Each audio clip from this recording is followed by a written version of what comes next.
আজকে সোমবার সকাল সকাল ঘুম থেকে উঠে ফুল তুলে মালা গেঁথেছি শিব ঠাকুরের জন্য।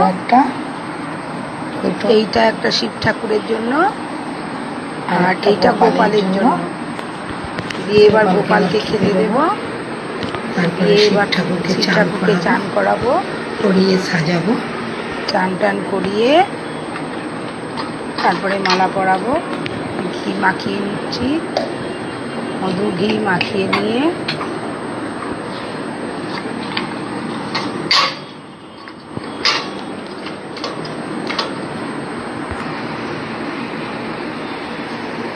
স্নান করিয়ে দিচ্ছি।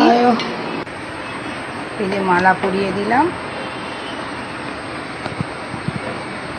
শিব ঠাকুরকে, এখানে রাধা মাধবকে সাজালাম, এখানে মা সরস্বতীকে, এখানে লক্ষ্মী ঠাকুরকে।